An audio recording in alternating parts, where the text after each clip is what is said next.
wabarakatuh. Bismillahirrahmanirrahim. Alhamdulillahirabbil alamin. Wa bihi nasta'in ala umuri dunya waddin. Wassalatu wassalamu ala asyrafil anbiya wal mursalin wa ala alihi wa sahbihi wa man sara ala nahjihi bi ihsanin ila yaumiddin wa ba'd. Allahumma inna nas'aluka ilman nafi'a wa na'udzubika min ilmin la yanfa'. Allahumma 'allimna ma yanfa'una wanfa'na bima 'allamtana. Allahumma aslih umurana kullaha wa aslih wulata umurina. Allahumma ansurna wal muslimin al madlumina fi Filistin wa fi kulli makan. Allahumma barik lana fi ilmina wa amalina ya rabbal alamin. Hadirin yang Allah muliakan, alhamdulillah kita panjatkan puji dan syukur kita kepada Allah Subhanahu wa taala atas nikmat yang Allah berikan kepada kita. Sebagaimana salawat dan salam semoga tercurahkan kepada Rasulullah alaihi salatu wassalam beserta para keluarga, para sahabat dan orang-orang yang istiqomah berjalan di bawah naungan sunnah beliau sampai hari kiamat kelak.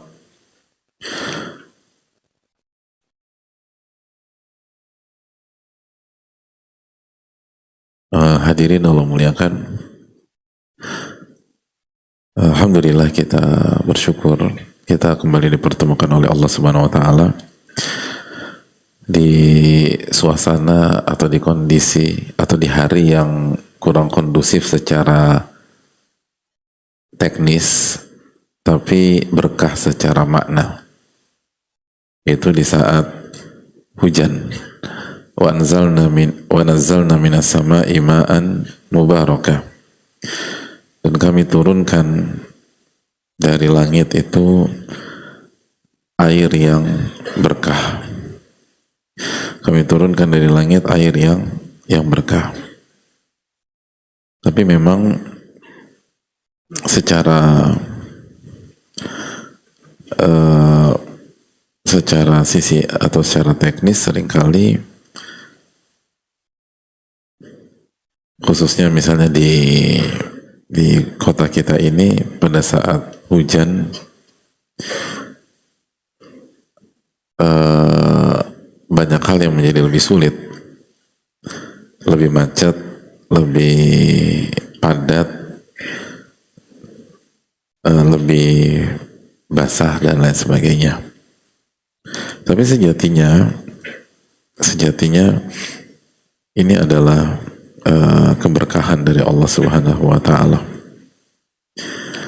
Karena air hujan penuh dengan keberkahan dan kebaikannya jauh lebih banyak.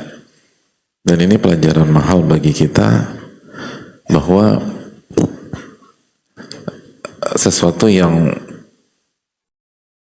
secara teknis, secara kasat mata menyulitkan kita, membuat kita lebih lambat, mungkin lebih ribet, lebih capek, ternyata Allah jelaskan bahwa ini berkah gitu loh. Jadi berkah itu bukan dari A sampai Z semuanya sesuai dengan keinginan kita, enggak.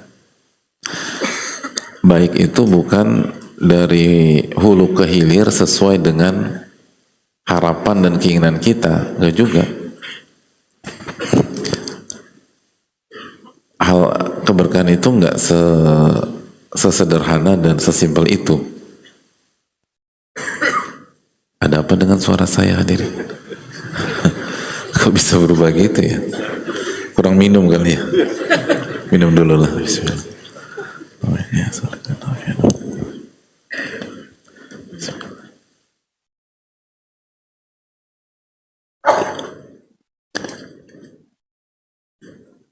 Tes cek. Masih hadirin. Tapi bisa didengar dengan, oh udah oke lah ya, alhamdulillah.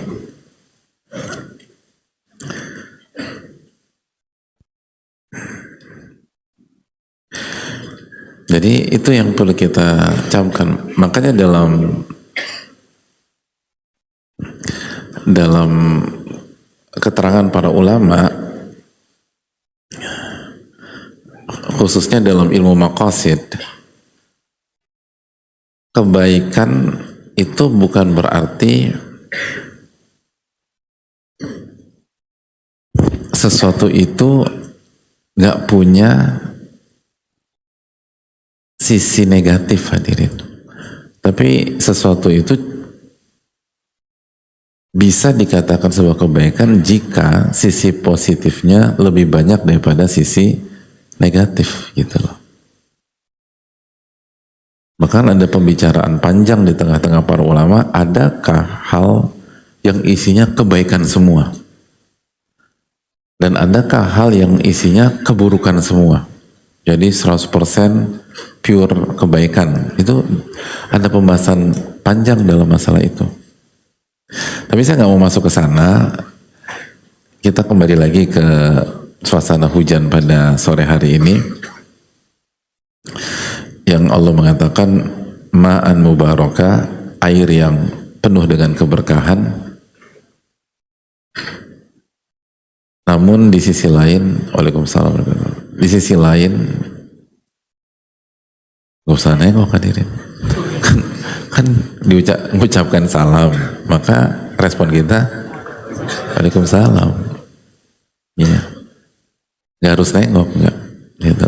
Nengoklah kepada orang yang mengucapkan salam tuh kayaknya nggak harus demikian. Yang penting dijawab. Jadi hadirin Allah muliakan, ini jadi kalau kita lihat secara kasat mata, coba jujur ya, kalau kita bicara kasat mata secara real, keinginan hadirin kalau di hari kajian enaknya hujan apa enggak? Oh kan, Masya Allah. Itu manusia. Manusia gitu. Pengennya sih enggak. Kalau terus saya nanya nih, harapan hadirin ketika hari pernikahan hadirin berkahnya maksimal apa kurang, tidak maksimal? Pertanyaan saya kedua, harapan hadirin di hari pernikahan hadirin hujan apa enggak? Nah itu. Jadi itu yang menjadi renungan bagi kita seharusnya. Seringkali itu sesuatu yang kita anggap terbaik itu bukan yang terbaik. Makanya kan Allah mengatakan dalam surat Al-Baqarah 216, wa asa an takrahu syai'an wa huwa khairul lakum. Dan bisa jadi yang kalian nggak suka itu justru yang terbaik buat kalian. Disitulah keberkahan gitu. Disitulah keberkahan. Dan yang kalian anggap baik, wa huwa syarrul lakum, justru itu buruk buat kalian. Wallahu ya'lamu wa antum la ta'lamun. Allah yang maha tahu dan kita nggak ngerti apa-apa. Oleh karena itu, marilah sejenak kita merenungkan, karena kan pastinya nggak mudah ya sampai di majelis atau sampai di masjid dalam kondisi hujan tuh nggak mudah lah. Nah kalau yang kita dapat cuman basah, terus ngedumel, kesel, sayang hadirin, sia-sia. Tapi kita inginkan dapat pahala, dapat hikmah, dapat ibroh gitu loh. Dan kalaupun baju basah itu, hati itu hangat hadirin gitu loh. Dan ini hal-hal kecil gitu loh, hal-hal sederhana, dimana hal yang dikatakan berkah oleh Allah seringkali gak diinginkan oleh manusia gitu loh. Gak diinginkan oleh manusia, padahal itu berkah. Nggak diinginkannya kenapa? Ya karena ilmu manusia yang terbatas itu. Belum lagi hawa nafsu kita dan persepsi-persepsi kita yang seringkali nggak didasarkan dengan data gitu loh. Makanya manusia tuh kalau nggak digait sama wahyu itu nggak bisa hadirin, berantakan kita tuh terlalu terlalu kompleks gitu loh. Makanya kita butuh wahyu, kita butuh petunjuk dari Allah Subhanahu wa Ta'ala. Nggak usah bicara kehidupan yang kompleks, yang rumit. Menyikapi air hujan aja kita sering salah. Dan itu menyikapi spontanitas dan keseharian aja. Belum bicara makro tuh gimana tuh, belum. Ini hal-hal simpel. Dan contoh ya, kan kenapa sih kita nggak suka hujan kalau kita lagi ini? Kalau kita boleh simpulkan, kan usut punya usut karena kita anggap bertentangan atau menghambat kepentingan kita, betul nggak sih? Ya, kita seringkali tidak melihat kepentingan yang lebih luas gitu loh. Kalau hujan itu turun, tapi udah, kenapa hujan lagi? Kenapa? Jadi terlambat. Siapa yang terlambat? Ya saya gitu kan. Jadi arahnya tuh ke saya. Basah lagi nih, siapa yang basah? Ya saya gitu. Jadi itulah manusia tuh, pola pikirnya tuh sangat ya seringkali tuh kita egosentris gitu. Jadi itulah ya, semoga Allah maafkan kita ya hadirin. Jadi nah ini pentingnya ilmu. Ilmu itu mengajak kita dari berpikir egosentris menuju berpikir lebih luas, dan mengajak kita dari berpikir yang kasat mata, yang tangible, menjadi berpikir makna, keberkahan, lalu sesuatu yang seringkali tidak kasat mata tapi jelas pengaruhnya. Itu baru tentang hujan hadirin. Jadi semoga Allah berikan keberkahan pada hari ini dan khususnya sore hari ini. Amin ya rabbal alamin. Dan semoga hujan ini memberikan kebaikan bagi kita semua, dan Allah jaga dari sisi sebaliknya yang sebenarnya itu juga karena ulah tangan manusia juga ya hadirin. Allah tahu misalnya. Terus yang berikutnya yang kebasahan, basah gitu, yang itu mungkin bisa sampaikan ke panitia untuk diberikan solusi gitu loh. Dan juga akhwat itu, kalau yang basah atau kaos kaki bagi wanita nih penting hadirin. Itu kalau udah basah, waduh berantakan semua tuh rasa. Jadi kalau ada yang kaos kakinya basah, tolong bicara sama panitia ya. Kalau kaos kakinya kekecilan berarti kemarin salah beli hadir. Atau masa pertumbuhan udah kutumbuh besar, nah itu nggak masuk. Tapi kalau yang basah tolong hubungi, nanti insya Allah ada itu. Dan jangan ditunggu. Sekali lagi untuk kita semua yang kebasahan, baik ikhwan dan akhwat, tolong segera hubungi panitia. Dan bagi akhwat, bukan hanya hijabnya, tapi kalau kaos kakinya pun basah, tolong disampaikan, karena sekali lagi kesehatan dan kondisi jamaah sangat penting bagi kita gitu ya. Dan jangan nunggu selesai, jangan nunggu ba'da isya, itu udah kering lagi. Apalagi nunggu sampai pada subuh, itu udah gak relevan. Jadi tolong langsung segera aja sampaikan ke panitia. Terima kasih banyak.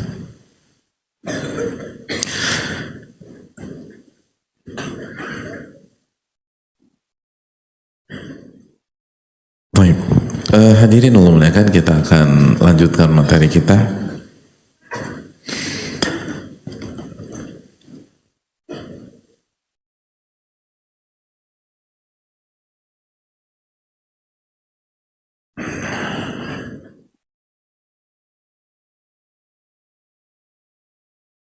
Mungkin bisa dibaca.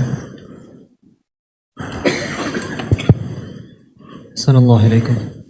بسم الله الرحمن الرحيم الحمد لله رب العالمين ثم الصلاة والسلام على نبينا محمد وعلى آله وأصحابه أجمعين اللهم اغفر لنا ولأستاذنا ولوالديه ولمشايخه وللمسلمين أجمعين. قال الإمام بدر الدين أبو عبد الله محمد بن إبراهيم بن جماعة الكناني الشافعي رحمه الله تعالى: ومن الأخلاق المرضية دوام التوبة والإخلاص واليقين والتقوى والصبر والرضا والقناعة والزهد والتوكل والتفويض وسلامة الباطن وحسن الظن والتجاوز وحسن الخلق ورؤية الإحسان وشكر النعمة والشفقة على خلق الله تعالى والحياء من الله تعالى ومن الناس ومحبة الله تعالى. كفى جزا الله خيرا. Makasih.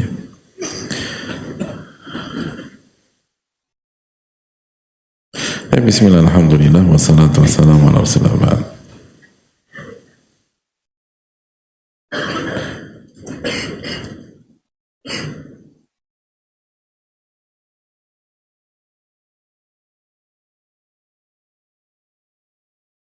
Hadirin Allah muliakan, kita masih bicara tentang akhlak yang diridhai oleh Allah Subhanahu wa taala yang harus dimiliki oleh penuntut ilmu dan dimiliki oleh setiap muslim ya secara umum, terlebih lagi seorang penuntut ilmu. Yang pertama adalah dawamut taubah, senantiasa bertaubat kepada Allah Subhanahu wa taala. Yang kedua al-ikhlas, hanya mengharapkan wajah Allah Subhanahu wa ta'ala. Yang ketiga al-yaqin, kita terus yakin dengan apa yang disampaikan oleh Allah Subhanahu wa ta'ala dan Rasulullah sallallahu alaihi wasallam. Lalu yang berikutnya adalah takwa. Dan kita sedang membahas tentang ketakwaan.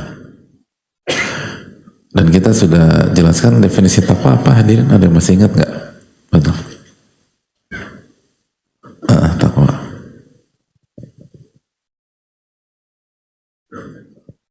Apa? Ya, jazakallahu khairan. Betul, Mas. Terima kasih. Kalau takwa secara bahasa dan korelasinya dengan secara istilah, betul, Mas?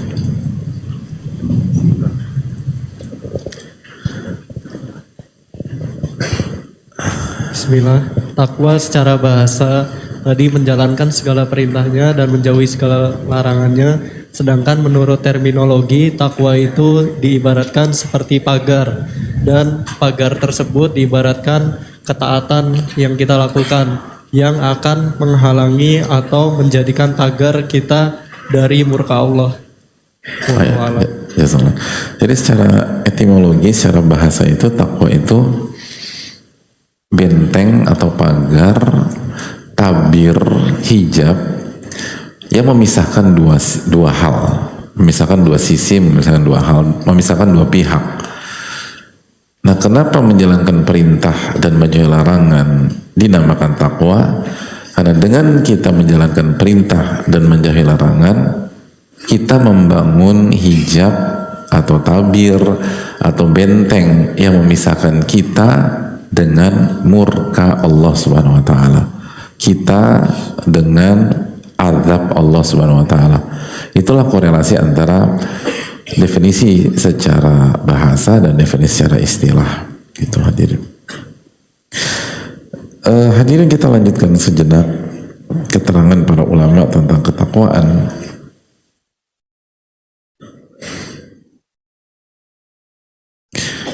Di antara kesimpulan yang disampaikan oleh para ulama seperti dijelaskan Syekhul Islam, at-taqwa jima'uddini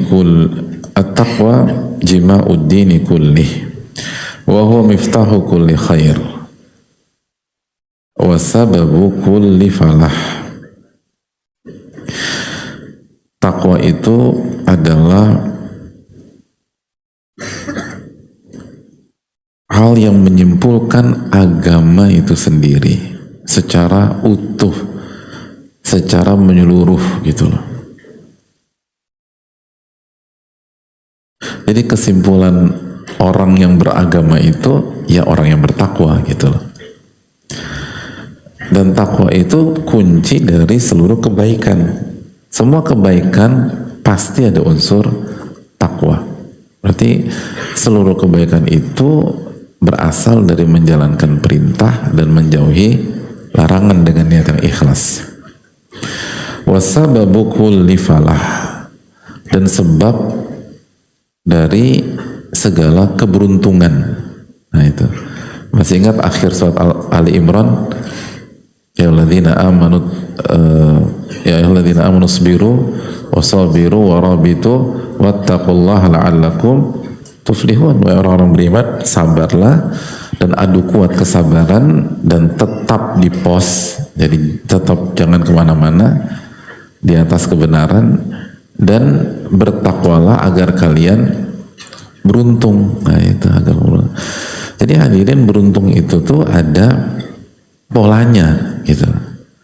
Jadi kita itu diajarkan oleh Allah dalam Al-Quranul Karim, beruntung itu ada polanya. Beruntung tuh bukan tiba-tiba besok jadi orang kaya gitu, nggak harus begitu. Beruntung tuh ada pola. Apa polanya? Di antaranya takwa. Wattaqullaha la'allakum tuflihun. Dan bertakwalah kepada Allah agar kalian beruntung. Jadi orang bertakwa itu suka dapat keberuntungan, hadirin. Makanya kan hadirin,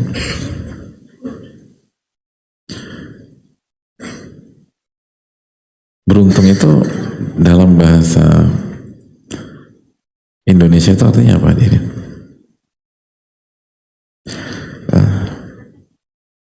Beruntung. Hadirin, orang lawannya beruntung apa sih? Apes ya. Gitu ya. Atau rugi juga bisa ya.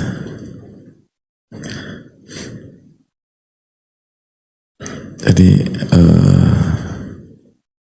beruntung itu dari kata-kata untung. Kalau dalam kamus besar, beruntung itu berlaba, mendapatkan laba, bernasib baik, mujur, bahagia. Itu berhasil tidak gagal itu. Keberuntungan, nasibnya mujur, keadaan beruntung, berhasil. Nah itu. Dan seringkali, jadi gini, berarti kan orang bertakwa itu beruntung, hadirin. Itu enak, beruntung. Dan beruntung itu penting, udah kita bilang kan. Sampai-sampai ada sebagian orang bijak mengatakan, jangan jadi orang bodoh, karena orang bodoh akan kalah dengan orang yang pintar, dan orang yang pintar akan kalah dengan orang yang beruntung. Nah itu. Makanya kalau hadirin merasa nggak pintar, udah jadi orang beruntung aja.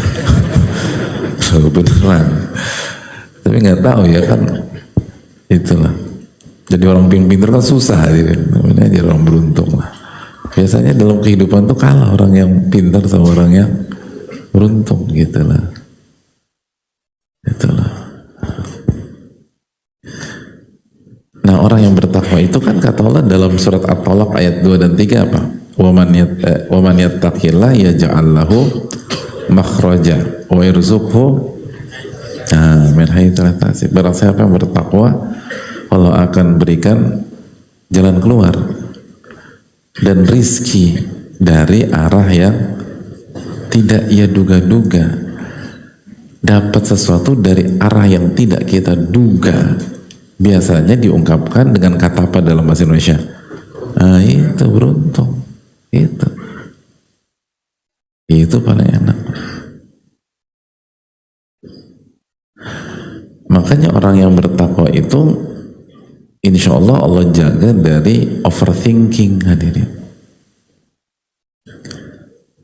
Karena overthinking jelas merugikan. Kebanyakan mikir tuh merugikan dan gak efektif, karena seringkali pertolongan berasal dari sudut yang kita tidak pikirkan. Itu, oh itu nikmat, dan itu benar deh. Makanya kalau jalanin perintah Allah dan perintah Rasulullah SAW, menjauhi larangan Allah dan larangan Rasulullah SAW yang jelas baku ya. Kita nggak bahas tentang misalnya masalah yang diperselisihkan para ulama, tapi ini jelas dalilnya tuh nas yang nggak ada multi tafsir dan dipahami oleh para ulama dengan satu pandangan, terjadi ijma misalnya, tidak ada khilaf. Maka apabila kita jalankan, kita akan dapat kebaikan. Dan seringkali itu akan dilawan dengan pikiran yang aneh-aneh. Nanti kalau saya gini, nanti gini. Kalau begini, nanti begini. Harusnya kalau kita yakin ya, dan kalau kita bertakwa, udah jalanin aja. Asal benar loh, nggak ngasal. Datanya jelas, pemahamannya jelas, keterangan ulamanya jelas, itu loh. Dan kita niatnya untuk bertakwa kepada Allah, udah bismillah. Nanti Allah kasih kebaikan, dikasih rizki, dan jangan kaget kalau dari arah yang tidak kita duga-duga. Itu.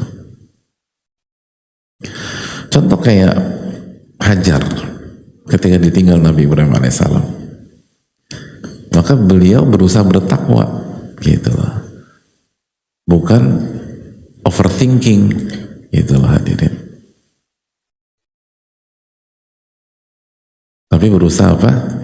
Bertakwa. Makanya pertanyaan Hajar apa? Allahu amaraka bihadza, apakah Allah yang memerintahkan engkau meninggalkan aku di sini? Itu hadir. Ketika dijawab sama Nabi Ibrahim, na'am, iya, udah berhenti. Nurut sama Allah, bertakwa sama Allah. Lalu berusaha bertahan hidup semampunya. Nah itu. Karena bertakwa, yakin, nah tadi yakin pembahasan kita sebelumnya. Jadi begitu Allahu amaraka bihadza, ditinggalin, bayangin, ditinggalin di lembah yang tidak ada kehidupan. Onta aja nggak mau tinggal di sana hadirin, apalagi hadirin, nggak mungkin. Onta nggak mau tinggal pada saat itu ya, nggak ada onta di sana. Oh, nggak ada air, nggak ada tumbuhan, itu. Ditinggal di situ. Oh, itu berat hadirin. Jadi onta aja nggak mau, apalagi bin Daud nggak ada di situ. Al-Baik nggak ada. Masya Allah. Kalau sekarang tidak ada. Ya, alhamdulillah. Nggak ada, cuman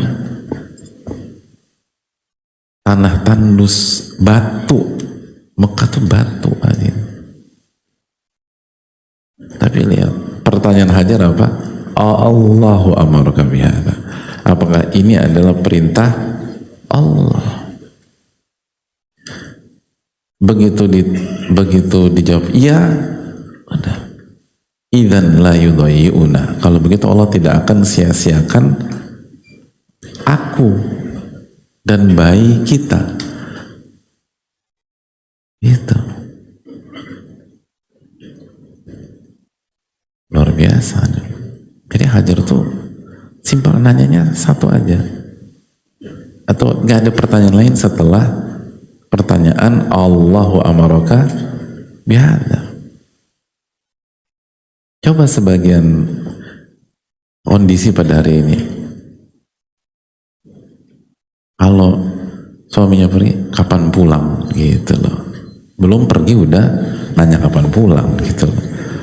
Hajar nggak nanya kapan pulang Nabi Ibrahim, nggak nanya. Padahal logis kalau nanya kapan pulang. Gitu. Dan nggak nanya gimana caranya saya bertahan, nggak nanya. Tapi idzan la yudhayyuna, kalau begitu Allah nggak akan sia-siakan kita. Lalu bertakwa dia semaksimal mungkin. Cari bukit yang paling bisa dijangkau, sofa. Dari sofa ke Marwah, dari Marwah ke sofa. Sofa Marwah 7 kali.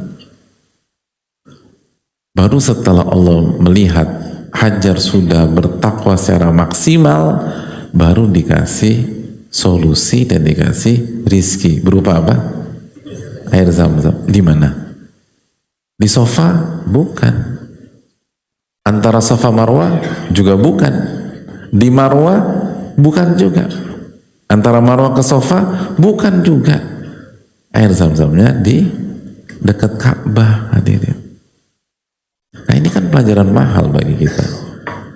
Bisa jadi kita jungkir balik di sebelah kanan, solusinya Allah kasih di sebelah kiri.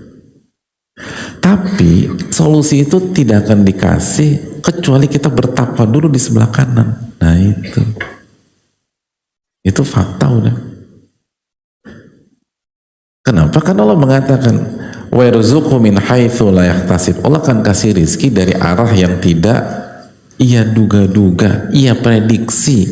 Itu banyak banget dalam kehidupan kita pertolongan, rizki, dan solusi dari pola seperti itu. Tapi pertolongan itu tidak diberikan kecuali kita bertakwa dulu gitu loh. Kecuali kita bertakwa terlebih dahulu. Nah ini yang seringkali selalu perang batin di dalam diri kita. Tapi intinya tentang keyakinan. Seyakin apa kita dengan pertolongan Allah Subhanahu wa taala dan ayat di atas bahwa wa yarzuqhu min haitsu la yahtasib. Allah akan memberikan rezeki dari arah yang tidak diduga-duga. Tidak diduga-duga. Begitu hadirin. Jadi itu menarik. Bertakwanya di sofa Marwah, sofa Marwah. Solusi dan rezekinya di dekat Ka'bah. Wih, itu mahal tuh. Gitu. Kalau kita ngerti kisah ini dengan hati kita, atau kita berangkat umroh atau haji dan dapat ilmu ini dan bisa diresapi, lalu kita amalkan dalam kehidupan sehari-hari, oh itu game changer hadir. Itu berubah. Nah itu keberuntungan. Makanya orang-orang beriman itu nggak mengandalkan semata pikirannya, kecerdasannya, pengalamannya, tapi yang diandalkan ada keberuntungan dari Allah Subhanahu wa taala. Itu. Karena kita yakin bahwa kecerdasan itu bukan segala-galanya, walaupun penting, bukan segala-galanya. Kalau Allah udah tolong, enak. Jadi itu yang perlu kita camkan bersama-sama. Nah, Ibnu Qayyim menjelaskan bahwa man arada najata fala yatrukit taqwa tarfata ainin. Barang siapa yang ingin selamat dalam hidup, ya, berhasil dalam hidup, maka janganlah ia meninggalkan ketakwaan walaupun sekejap mata. Fahiya kajanahi thair la yatiru illa biha. Karena ketakwaan itu seperti kedua sayap burung. Burung nggak bisa terbang kecuali dengan kedua sayap tersebut. Gitu loh.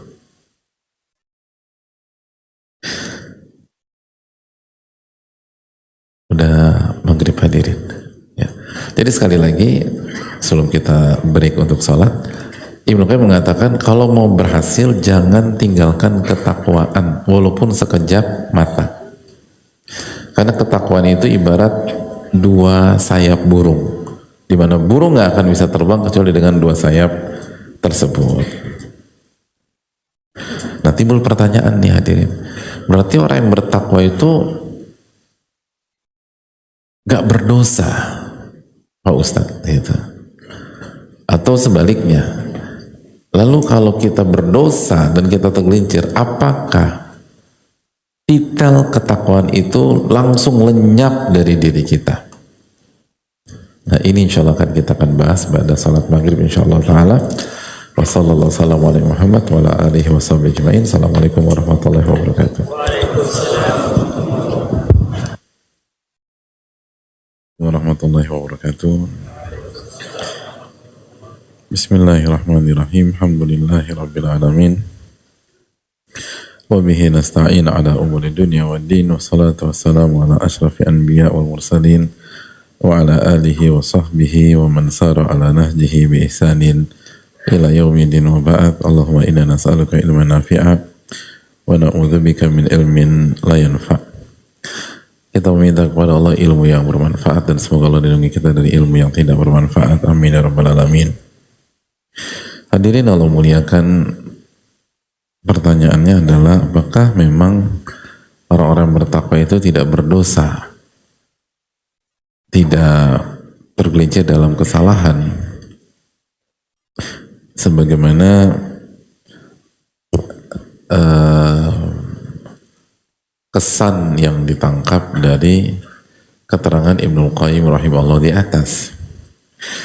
Ternyata tidak demikian, dan itu pun dijelaskan Ibnu Qayyim rahimahullah dalam kesempatan lain dan para ulama juga dalam keterangan-keterangan mereka. Tapi karena tadi kita mulai dari ucapan Ibnu Qayyim, maka mari kita angkat ucapan beliau di kesempatan lain atau di post lain. Dan keterangannya menarik. Kata beliau, katsirun minal muttaqin lam yablughu martabat taqwa illa ba'da dzanbin.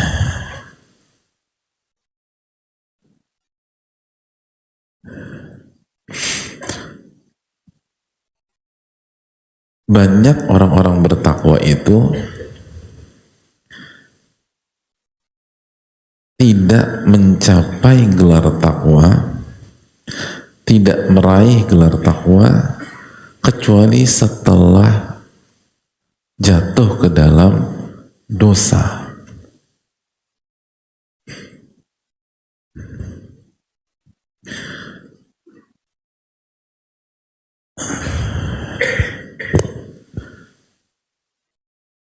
Dosa yang membuat hati mereka itu merendah. Dosa yang membuat ego, keangkuhan, kesombongan mereka itu pecah.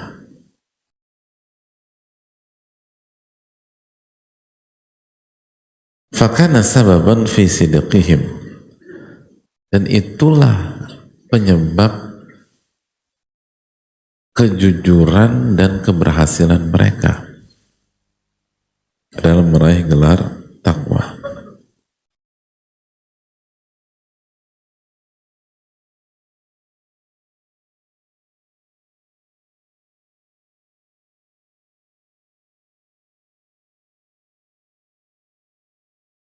Dalam kesempatan lain beliau mengatakan bahwa rubbama yakunu fi dhanbi minal haya'i wal khudu'i wa tadhalluli ma la yakunu fi ta'ati ma'al ujub. Ada banyak kasus, kata beliau, atau di sebagian kejadian atau sebagian kasus, rasa malu, rasa rendah, rasa hina ketika terjatuh di dalam dosa itu lebih kuat, lebih hadir ma la yakunu fi ta'amal ujub, dan rasa-rasa itu tidak ada ketika hamba itu melakukan ketaatan bersama sifat ujub. Jadi di sebagian kasus hadirin, justru orang itu meraih gelar takwa itu dari dosa yang membuat ia malu kepada Allah. Dosa yang membuat dia merasa kotor di hadapan Allah. Dosa yang membuat ia merasa rendah di hadapan Allah. Dosa yang menyadarkan dia betapa rendahnya dia, betapa kerdilnya dia, betapa bodohnya dia, betapa lemahnya dia di hadapan Allah. Betapa lemahnya dia dalam menghadapi berbagai macam gempuran dan ujian hidup. Di saat itulah dia sadar, saya butuh Allah. Yang kalau dia nggak terjatuh dalam dosa-dosa tersebut, dia merasa diri dia kuat. Dia merasa diri dia jago. Nah itu, ma la yakunu fit ta'amal ujub. Ada, dan rasa itu tuh nggak ada dan tidak dimiliki sebagian pihak ketika mengerjakan ketaatan, karena yang hadir justru rasa ujub setelah melakukan ketaatan. Itulah kompleksnya kehidupan, dan itulah membuat pada akhirnya yang selamat itu yang dikasih taufik oleh Allah, dikasih hidayah oleh Allah. Bayangkan, kita pikir selama ini kalau kita ngelihat orang itu malam ini sholat, lalu kita bandingkan dengan teman kita yang malam ini ke tempat yang nggak jelas, kesimpulan kita selama ini teman kita yang sholat atau ke masjid jelas lebih baik daripada yang habiskin malam minggu yang nggak jelas. Tapi bisa jadi peta nggak seperti itu. Bisa jadi yang ke masjid ujub,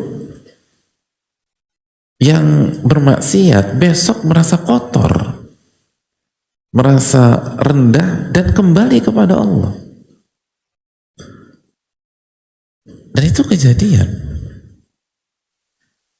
Jadi bisa jadi di sebagian orang, dan mungkin diantaranya kita, justru jalannya menuju Allah, jalannya menuju takwa itu masuk dari dosa. Kayaknya menarik buat aku deh Pak Ustadz besok. Ini bukan untuk planning ke depan hadirin. Jangan salah Pak. Kayaknya aku deh itu, aku boleh dah. Ini bukan planning ke depan. Karena jelas dosa quote unquote mematikan gitu loh. Jangan coba-coba. Tapi itu karena itu inna rahmati sabaqat ghadabi. Sayangku itu mengalahkan murkaku, kata Allah. Tapi siapa yang jamin itu untuk kita? Apalagi kalau kita udah punya planning bermaksiat kepada Allah. Jadi hadirin Allah muliakan,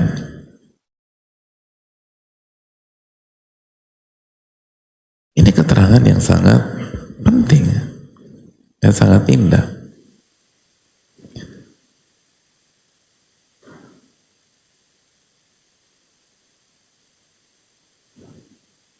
Yang membuat kita bukan membuat planning berdosa, tapi yang membuat kita punya harapan setelah menjadi pendosa.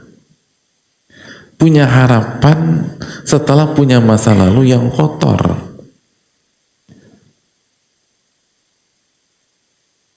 Dan tidak mudah untuk bersombong ria, dan meremehkan orang yang terjatuh ke dalam dosa. Karena bisa jadi untuk orang tersebut itulah jalannya. Bisa jadi, kita nggak pernah tahu.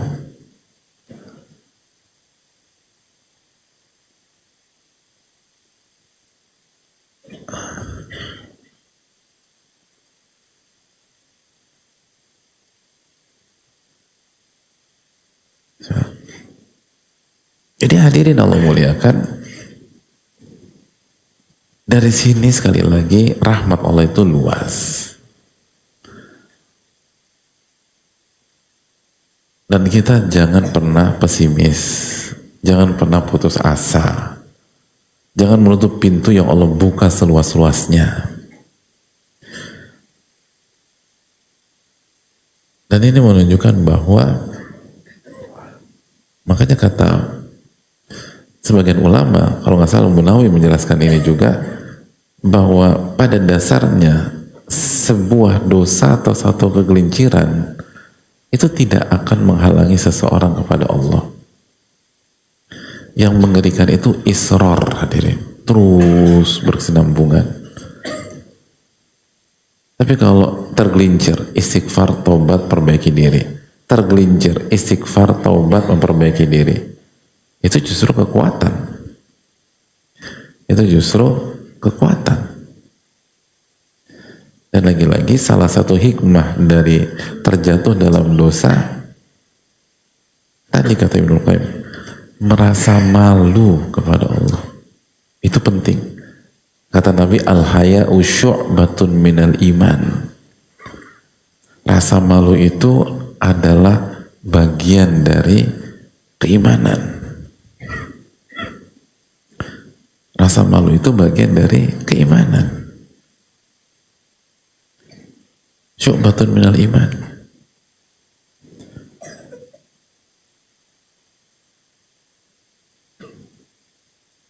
Penting punya rasa malu. Kata Nabi SAW dalam hadis Muslim, al-haya'u kulluhu khair. Rasa malu itu semuanya baik. Dalam riwayat al-haya'u khairun kulluh. Rasa malu itu kebaikan dari semua sisinya.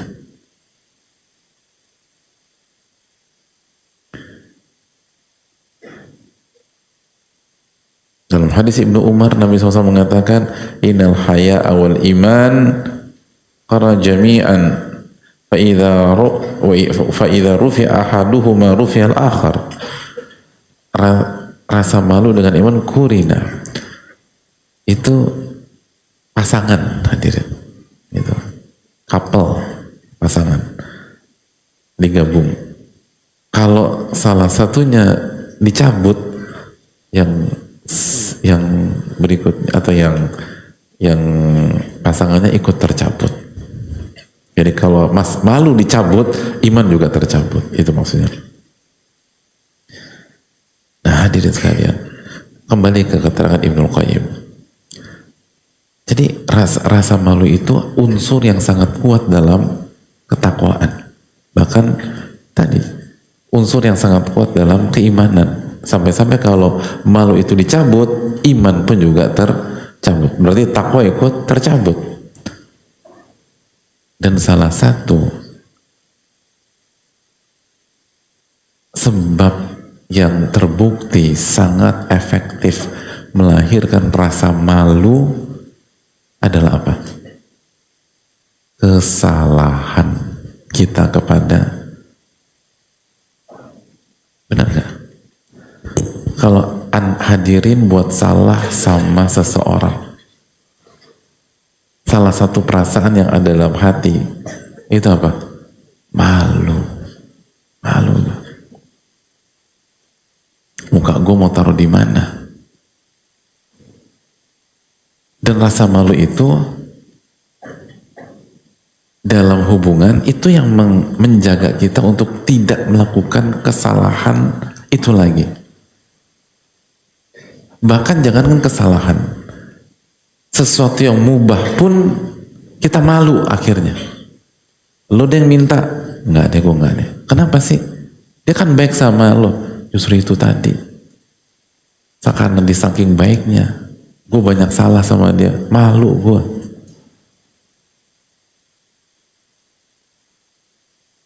Kan gitu ya. Nggak, coba masuk dari jalan kamu. Enggak. Kenapa? Yang kemarin aja belum gue bayar, masa mau bicara lagi? Enggak deh, malu gue. Ya nggak sih itu pernah ngalamin itu nggak dia? Pernah ya? Ya utang banyak ya dia. Ya bukan hanya utang gitu. Atau mungkin jasa. Kan kita ada banyak diantara orang tuh nggak bisa punya utang budi sama orang. Jadi kalau dia belum bayar tuh utang budi, nggak enak dia bicara lagi. Gitu. Benar nggak sih? Ya kayak banyak wajah-wajah antum kan punya gitu. Dan itu positif dong. Ingin bayar utang budi itu kan bagus gitu. Enggak deh, yang kemarin gue udah banyak utang budi sama dia. Gue nggak akan mau bicara lagi. Padahal nggak masalah, sah-sah aja. Tapi malu gitu loh. Itu efektif.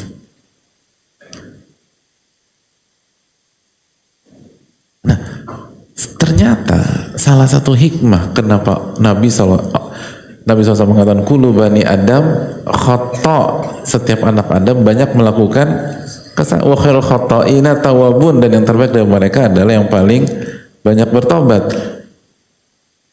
Lihat, jadi kenapa Allah takdirkan kita buat kesalahan? Di antara hikmahnya adalah untuk melahirkan rasa malu kepada Allah. Sehingga nggak enak kalau harus maksiat lagi.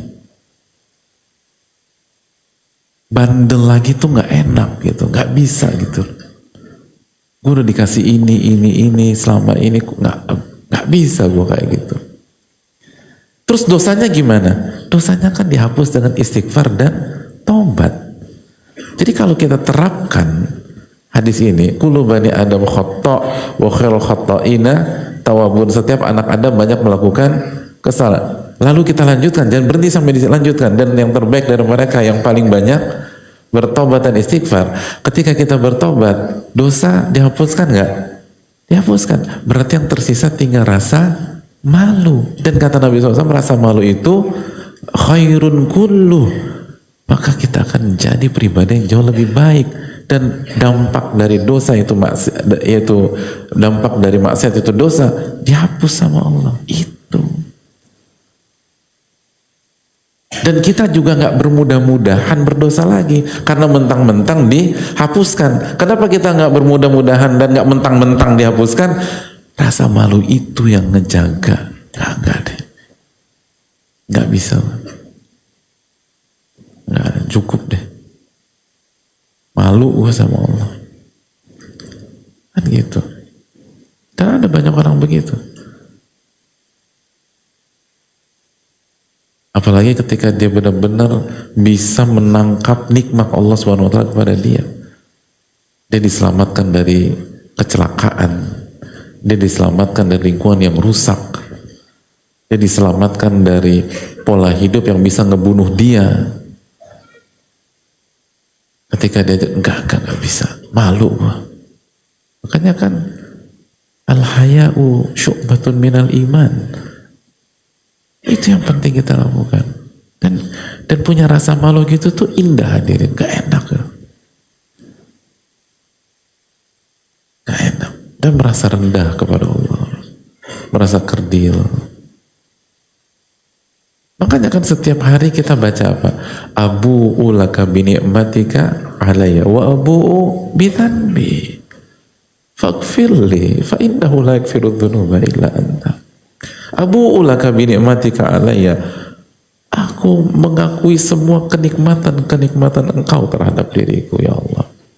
Wa abu'u bidhanbi, dan aku akui kesalahan-kesalahanku. Emang aku banyak salah. Faghfirli, tolong maafkan saya. Karena nggak ada yang bisa mengampuni kecuali engkau. Itulah sayyidul istighfar, atau potongan dari sayyidul istighfar. Ini kekuatan dihadirkan. Makanya kata Ibnu Qayyim, ada banyak orang justru rasa malu, rasa rendah, rasa kerdil, rasa hina di hadapan Allah itu lahir dari pintu dosa.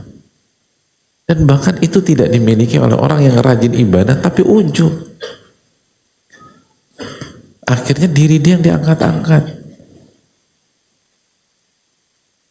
Makanya orang-orang yang pendosa dan dapat hidayah kan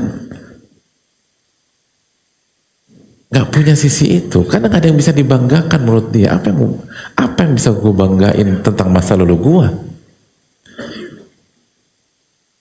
Sehingga dia malu, ya Allah. Apalagi masa lalu nggak bisa diulang. Terus dia ingat memori-memori pada saat dia bermaksiat kepada Allah, pada saat dia bandel, pada saat dia buat dosa. Lalu dia gabungkan memori itu dengan memori di mana dia ditolong sama Allah. Oh, itu tuh pergolakan malu dalam diri itu luar biasa diri. Dan nanti akan timbul keindahan. Nah, rasa malu ini nanti melahirkan cinta. Cinta dari sosok yang merendah dan merasa hina di hadapan Allah. Maka yang terjadi adalah rasa malu yang merupakan ibadah hati. Dan orang kalau ibadah nikmat. Makanya ini tuh bukan minder, enggak, beda. Jadi malu kepada Allah ketika sudah menjadi dan menjelma sebagai ibadah tidak menyisakan sikap minder, enggak, tapi melahirkan rasa nikmat dan kebahagiaan sejati dan rasa syukur kepada Allah karena kebandelan, kenakalan dan maksiat kita justru direspon oleh Allah SWT dengan ampunan, dengan terus dikasih nikmat dan terus dikasih kebaikan demi kebaikan. Yang ada adalah rasa malu dan syukur kepada Allah. Itu yang harus dihadirkan. Dan kalau sudah demikian, itulah bagian dari iman dan ketakwaan. Al-haya'u syu'batun minal iman. Rasa malu itu bagian dari keimanan. Dan itu yang akan melahirkan semakin kita belajar, semakin kita beramal, semakin merendah kepada Allah. Karena semakin kita belajar, semakin malu kita. Kan dengan kita semakin belajar dan ilmu kita bermanfaat, kan semakin terungkap. Oh, ternyata yang 3 tahun lalu tuh salah ya. Ternyata yang 5 tahun lalu aku lakukan itu dosa besar.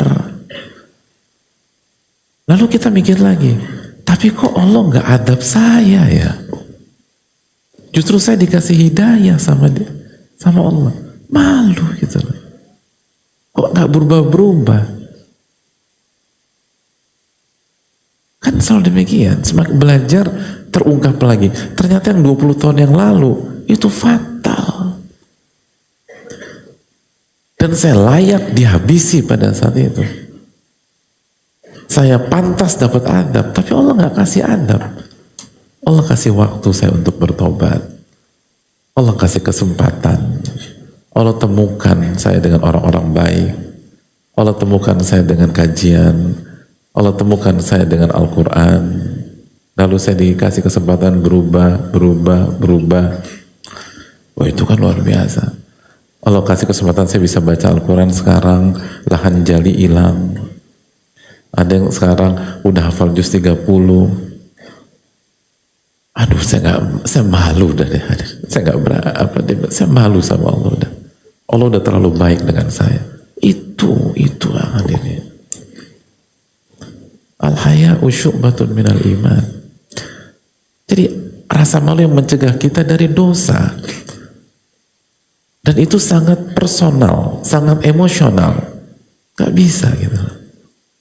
Lo sok suci lo, justru sebaliknya. Gue kayak gini bukan sok suci, gue merasa malu gitu loh. Kalau gue lakuin itu ke manusia, gue udah digebukin sama orang. Tapi Allah Ar-Rahman, Allah Ar-Rahim, Allah At-Tawwab, Allah Al-Ghafur, Al-Afu. Alih-alih dihancurkan, saya dikasih kesempatan lagi, saya dikasih peluang, saya dikasih jalan yang lebih baik. Malu saya kemana? Tapi bukan malu untuk meminta, karena ini bukan minder. Tapi malu untuk bermaksiat lagi. Malu untuk bandel lagi. Adapun meminta, ud'uni astajib lakum. Minta kepada kau kabulkan. Ini kan bedanya malu sama minder, hadirin. Jadi ini menunjukkan bahwa pembahasan tentang takwa bukan menuntut kita tampil sempurna, enggak. Itu mustahil. Pembahasan tentang takwa justru memberikan kita optimisme. Sebandel apapun kita sebelumnya, sekotor apapun dosa kita sebelumnya, bahkan kalau kita benar-benar belajar ilmunya para ulama, justru kepekatan masa lalu kita itu bisa melahirkan kekuatan yang bernama rasa malu. Dan begitu rasa malu itu mengkristal, itu beda, beda. Itu personal.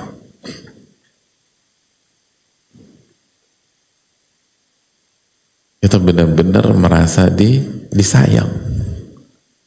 Dan itu jangankan sama Allah yang sekali lagi Ar-Rahman Ar-Rahim. Kita buat salah sama seseorang, teman, lalu dimaafkan. Bukan hanya dimaafkan, dia tetap baik sama kita. Rasanya tuh hadirin. Rasa malu, tapi bukan malu yang meliputi seluruh diri kita. Ada rasa bahagia, ada rasa gembira ketemu sosok teman sejati. Susah nyari teman sejati, hadirin. Merasa disayang. Orang tuh kalau merasa disayang,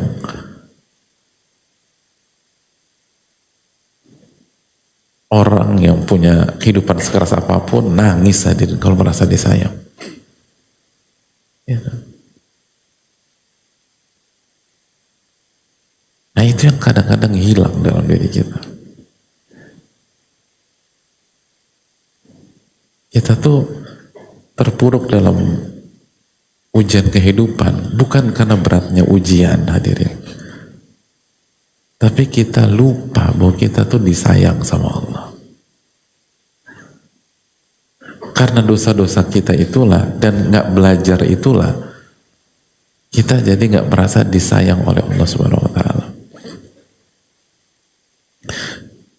Dan begitu orang merasa nggak disayang, hidup itu sempit, hadirin. Tapi sebaliknya, hidup itu kalau merasa disayang, seberat apapun dia akan terus melangkah. Akan terus melangkah. Nabi Ibrahim hadirin, diusir sama bapaknya, diancam mau dirajam sama bapaknya. Bahkan dijelaskan sebagian ulama seperti Tobari, Qurtubi, bapaknya ikut menjadi orang-orang yang berusaha membakar beliau hidup-hidup. Dan pada saat itu bapaknya yang sangat beliau cintai. Tapi kenapa beliau bisa bertahan? Kenapa beliau bisa tetap tenang di tengah luka yang menganga? Karena beliau ketika diusir sama sang ayah yang beliau cintai, di waktu yang sama beliau merasa disayang oleh kekuatan yang jauh lebih besar, yaitu Ar-Rahman Ar-Rahim. Makanya begitu terjadi dialog dengan ayahnya dan ayahnya mengusir beliau, ayahnya mengancam mau merajam beliau, apa kata beliau? Innahu kana bi hafiya. Ya, Allah tuh sayang banget sama aku ya. Itu. Allah tuh sayang banget sama aku.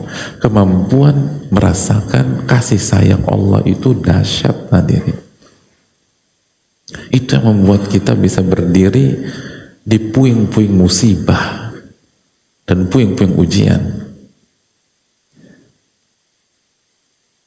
Dan itu tidak tertutup untuk para pendosa. Makanya kan kenapa Nabi SAW bersabda, Allah itu bergembira ketika hambanya bertobat, melebihi kegembiraan seseorang yang berjalan di tengah padang pasir, lalu beristirahat, lalu kehilangan unta dan seluruh bekal-bekalnya, akhirnya ia tertidur dengan semi putus asa, dan begitu dia bangun ternyata dia menemui ontanya ada di hadapannya, lalu dia gembira, saking gembiranya dia salah dalam mengatakan, ya Allah, aku adalah Rabbmu dan engkau adalah hambaku.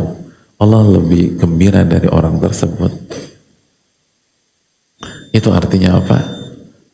Harapan untuk para pendosa, bahwa separah apapun dosa Anda, harapan untuk disayang itu tidak pernah pupus. Harapan untuk menjadi orang bertakwa itu selalu ada. Harapan membuat Allah gembira itu terbuka. Anak itu ingin ngelihat ayahnya tersenyum bangga terhadap prestasinya, dan saya rasa itu dirasakan kita sebagai anak hadirin itu punya keinginan, kita ingin ngelihat orang tua kita bangga terhadap kita. Makanya ada banyak anak bilang, saya nggak akan pulang kecuali saya sukses, saya akan belajar mati-matian sehingga ayah saya bangga ketika wisuda. Hadirin, sekotor apapun kita, selalu ada pintu untuk membuat Allah gembira terhadap pencapaian kita, yaitu dengan bertobat dan merasa malu, merasa rendah, merasa kerdil, dan merasa mencintai dan dicintai oleh Allah. Dan pada saat itu disitulah kebahagiaan hidup, dan itu yang mahal. Dan itulah sifat dan perasaan yang harusnya mengiringi penuntut ilmu dalam mengarungi kehidupannya. Jadi ilmu itu melahirkan rasa takwa dan malu,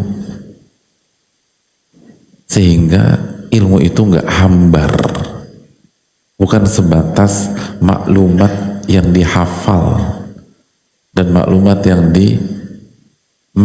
dipahami, tapi kosong akan makna.